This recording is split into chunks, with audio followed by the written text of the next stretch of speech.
Miguel Restrepo and his wife, Maria Garcia, hit some very hard times 22 years ago. They were both drug addicts living in Colombia and had nowhere to go after they had lost it all. They stuck together and helped each other get clean. But due to the area they were living, there were no options for a shelter or drug abuse programs, so they fought the battle with addiction on their own in their own home. They had no money and nowhere to go, so what they did was their only option. They took to the sewers and found a safe, secluded spot where they could focus on each other and kicking their addiction. 22 years later, they still call this little hole-in-the-ground home, and they say they couldn't be happier.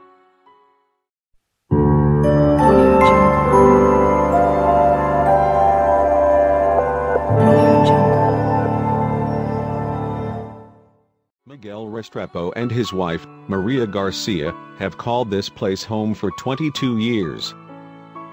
They have made a new life under the streets of Colombia, where they help each other kick an addiction to drugs.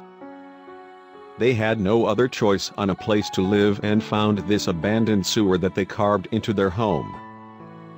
They have spent the last 22 years living here and couldn't be happier. They even have a pet dog who lives underground with them. 22 years ago, their lives were in a very dark place. They made the decision to leave that life. Their old life of drug abuse is now far behind them, but the home they carved out under the streets of Colombia has become a part of their lives. They've lived here for 22 years.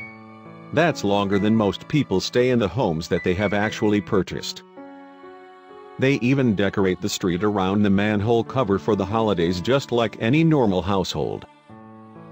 The sewer home has electricity, a TV, fans, and lighting. They say it's actually quite comfortable and very secluded. The two have no plans on ever leaving their underground sewer home. They say home is where the heart is, and Miguel and Maria represent the saying to the fullest. Miguel and Maria have everything they need in their underground home, from a bed, electricity, food, and water. Most importantly, they have each other.